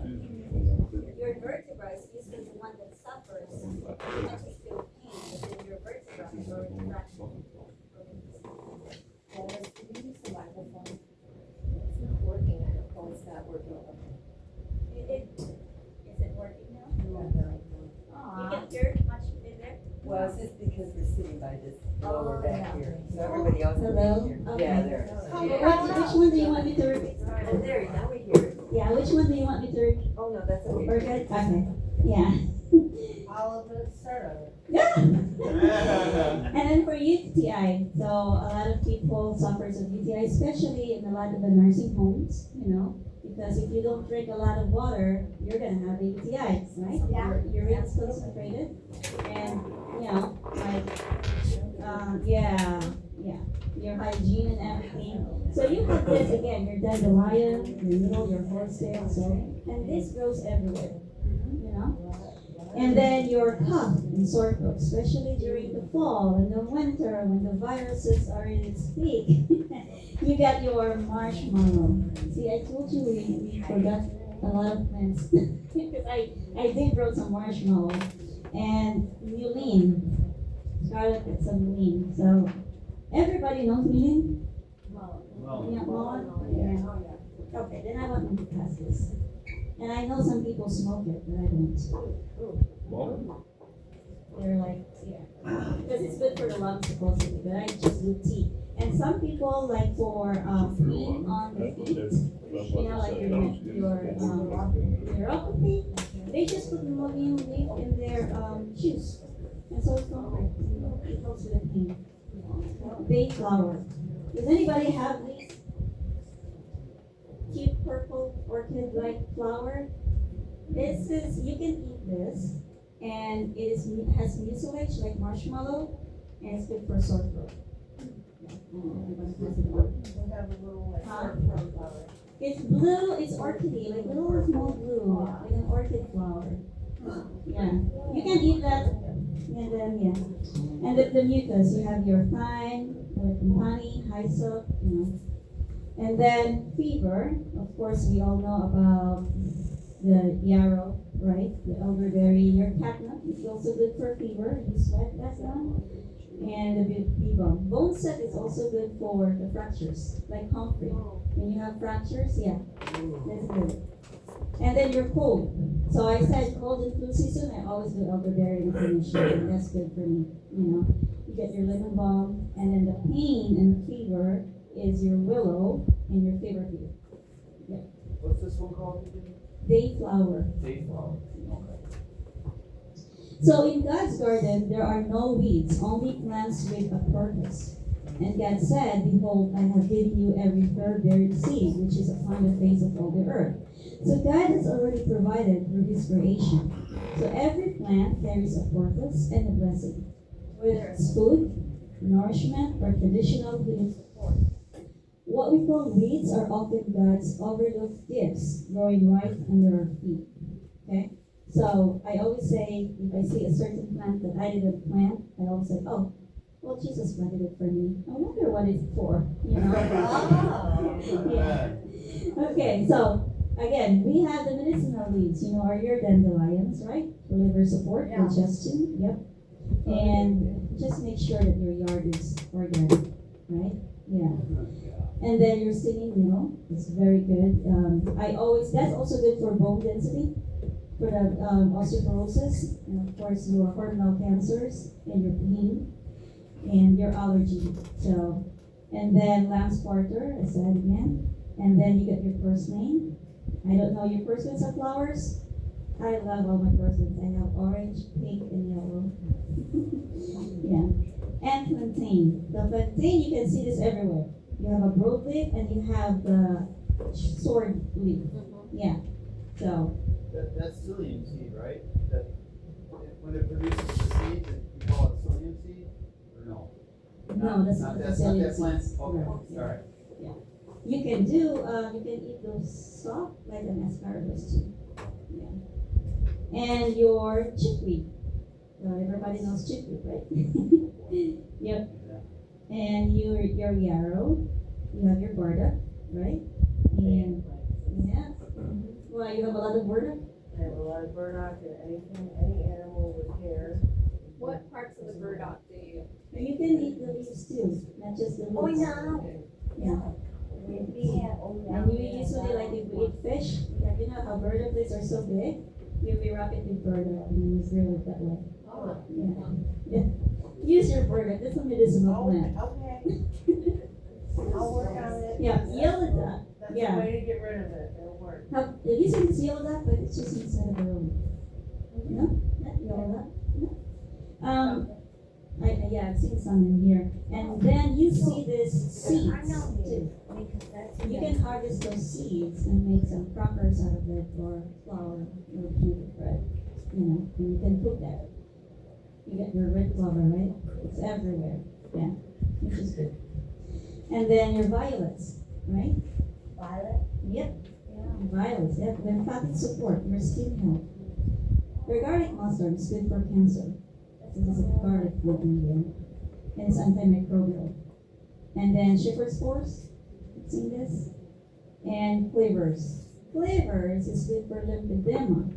You know your lymph, your sluggish lymph? Yeah, flavors is good for that. Yeah. And then chicory. You know chicory, right? The blue part? Yeah. It's cute. Yeah, it's cute. Can make coffee of the roots. Yeah. Dandelion roots too. We'll make a coffee substitute. Yeah, those two are good for liver detoxification. And then your catnip, you got your stress, your anxiety and stress, your GI issues. They also do cold and flu symptoms, and fever, soothing menstrual pain. So your catnip is not just for cats. You can So use would it you for make too. Would you make a tea out of it? Yeah. Or? The blossom or the leaves or? Any part of that. So most of the time, if you really want the medicinal part, the most potent one is the roots. And then you go to the leaf and the flowers. Yeah. And it's also for echinacea, you can make tea from the flower, but if you want a more potent one, you do the roots. I have tons of shamrock. Wood sorrel. Does anybody know wood sorrel? It's a small one. Yeah. So yummy. Yeah. And, but it's high in oxalate, so you just be careful for that. Don't eat a lot because, again, if your kidney isn't good, then you get kidney stones. But it's good for sore throat, rich in vitamin C. And your milk thistle. Oh, milk thistle. Anybody knows what milk thistle is? It's for your liver, right? Yeah. Oh, man. Your wild lettuce is the one that Scarlett has. That's what we call the poor man's opium. You can make some. But it has sleep, your nervous system support, your cough also, And the salt thistle, the one that really hurts you when you go for gardening, right? You can eat that. And it has medicinal properties too. So every plant that you have in there, God has a purpose for that plant. Yeah, and you like to just take it. So in the end times, when we get no food, you can eat the thistle. Just take out the sharp areas, What about milkweed? I got a lot of milkweed. Yeah, the milkweed over there, if you see the spots, you can cook like an okra. Which you can. That I see the milkweed out there, and it has pods. You can steal that. Yeah, you can eat that as an okra. Wow. Yeah. Oh my God. I have to go to the field. Yeah, I just don't because that's the food for. And so why does the Swedes matter? Because they grow without effort, right? That is provided it for you. And more nutrient dense to our food. So then the medicinal benefits are for free. So this is your self-sustaining system. So, and you don't want the Swedes in your garden. So you're gonna designate a wild zone in your yard. So like in my backyard, I have a designated wild zone in there. And you harvest intentionally because when a plant is kind of aggressive and invasive, that's God's way of telling you that this plant is going to sustain your family.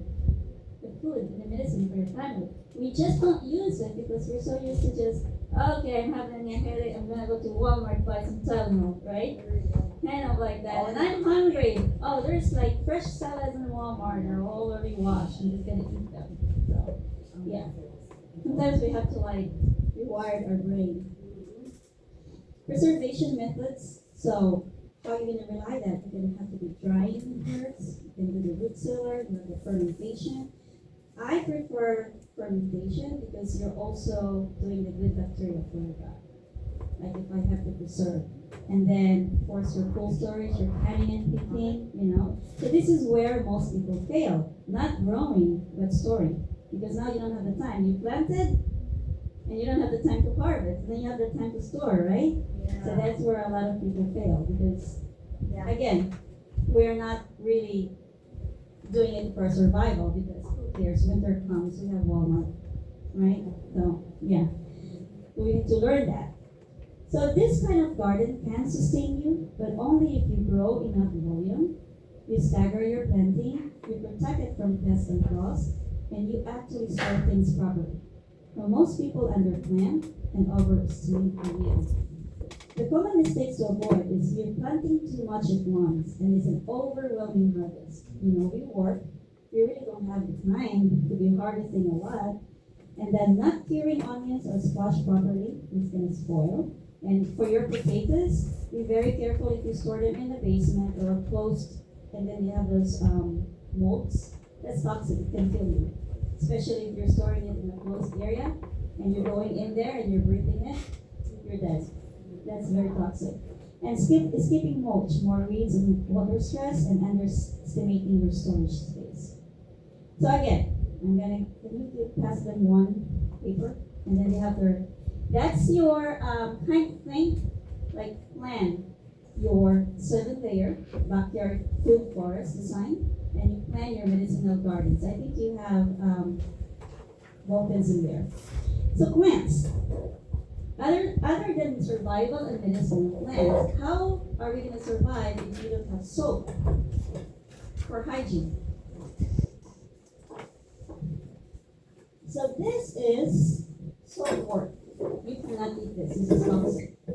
This is soap wort, and you can make soap from here for your body and for your laundry and for dishes. So all you have to do is to take, if you're taking fresh leaves, you take 2 cups. If you're doing dried leaves, you take 1 cup, and you can use the root too. And then you put 4 cups of water. You boil them. You simmer them for 20 minutes. and then you let them cool, and you strain them, and that's your soap. This is your soap water, yeah. And it comes back every year. So you may want to try that, especially with all this soap. It has a lot of carcinogens in it. And for willow, because you need something for, for making baskets. If you don't have any Walmart anymore, right? And I don't know if you know how to make clothes from the flax plant from cotton. But I think by the time comes, we would know, right? We would learn. And then the bamboo, right? And then, of course, the melina lampseers, if you don't have toilet tissue anymore, those, the leaves, you can use that because they're very soft. Yeah. And the trees, of course, because you need fire. Cool. Making it a living ecosystem. So you got all these plants. Now, if you add quails or chicken, it serves as, the manure serves as your food for fish and fertilizer for plants. And then if you add a fish pond, then you have more protein source there, right? And the final thought, this kind of garden isn't just about food. It becomes your grocery store, your medicine cabinet, your resilience system. So start small, but start intentionally. As I said about these tropical brands that I showed you, the moringa, this. So, does anybody know moringa? Yes. Have you heard that? Yeah. We call this as a tree of life in the Philippines. Yep. Yeah. Everything is here. You have your protein and everything is there. The pods, the seeds, they can take out the microplastics. You can purify your water. Yeah. So, and this is what we call the tree of life. But in here, you have to bring it inside the house because it wouldn't survive. What was the name of it? This is moringa. Moringa. This is really very potent for cancer too. People have been eating this.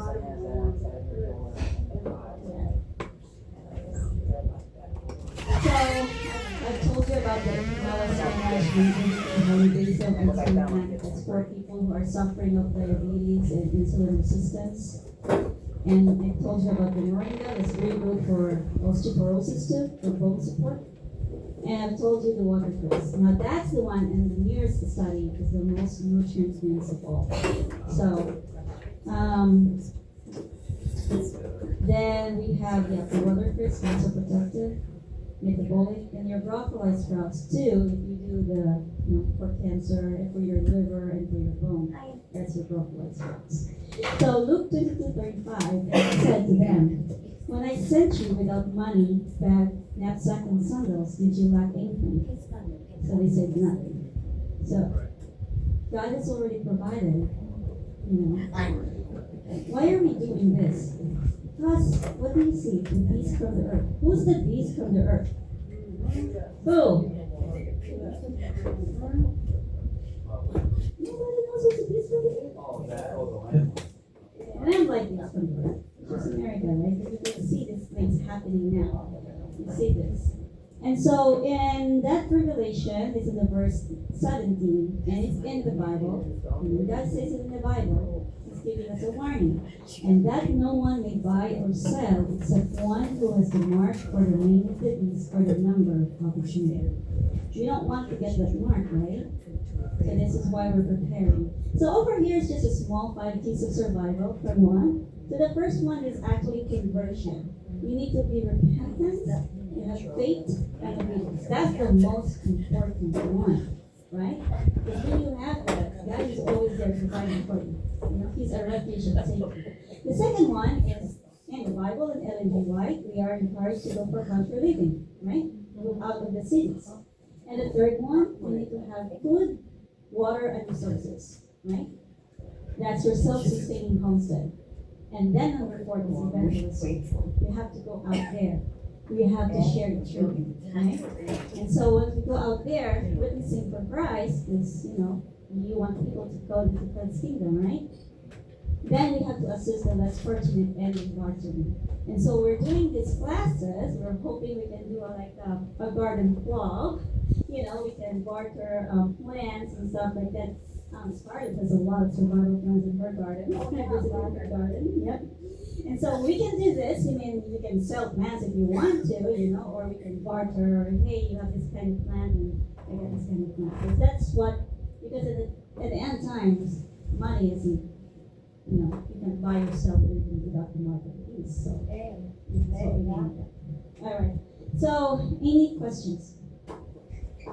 We're good? We're good? What are we doing this again? Here, early April? Oh, the 6th walk? Okay. But we're thinking about maybe sometime in August or September, if we can do a garden tour at the North Aurora, because we're still developing it. A survival and medicinal garden. We might have a garden tour sometime this year. And then we might also go for foraging. If you let me know if you have a park in here that is good for foraging, because we always forage in the Red Oaks Park there at Aurora. So, all right. So if we're done, then we are done. Do you want? Does anybody want to pray? Here, Jim.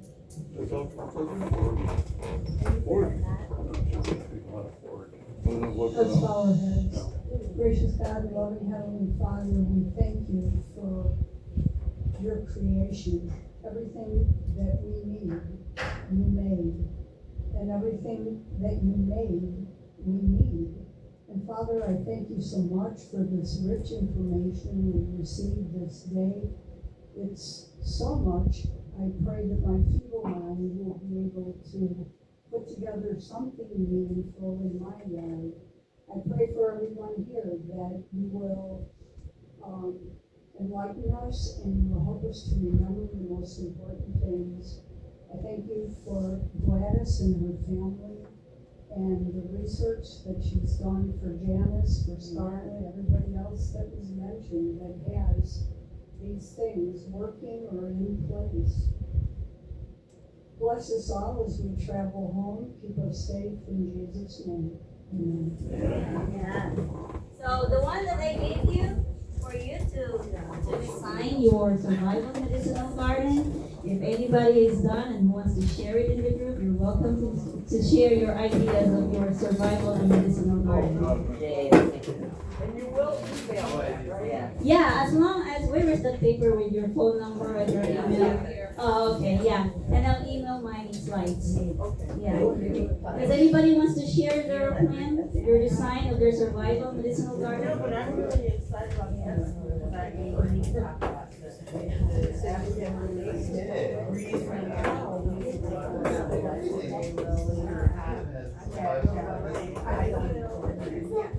You know, we need to say, go out You let me know if you are. I just want to have a bunch of plans here. Okay. For survival. Yeah, we can share it. Yeah. As long as you have your email there, then I'll send you the. Yeah.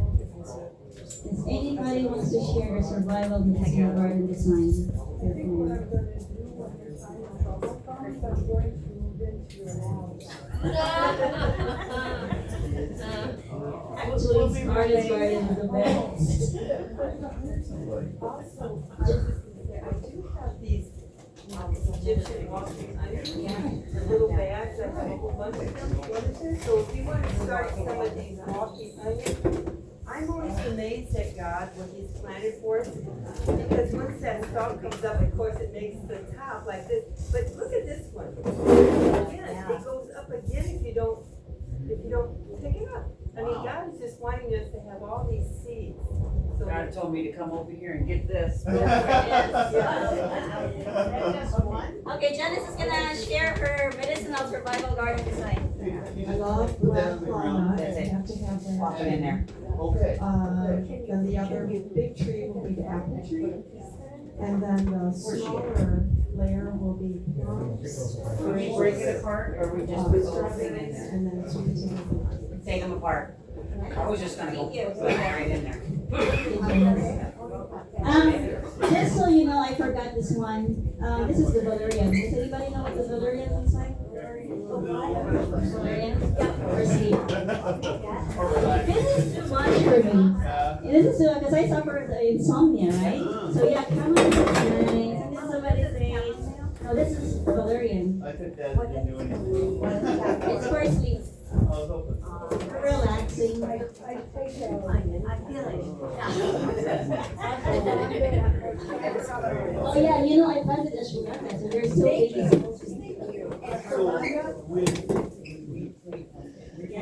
This one, does anybody know this? This grows everywhere. This is Venus plant. Look at this. This is rosemary, and then the little summer.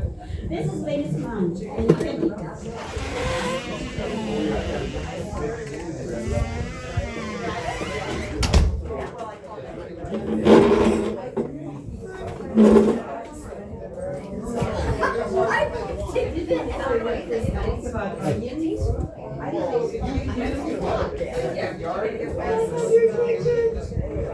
Hello?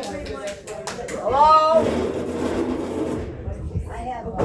I don't know, if you've ever heard that when you put the big bulb onions, like the red ones, Yeah. white ones that we buy in the store, that you actually should cut the tops off of them twice in the summer.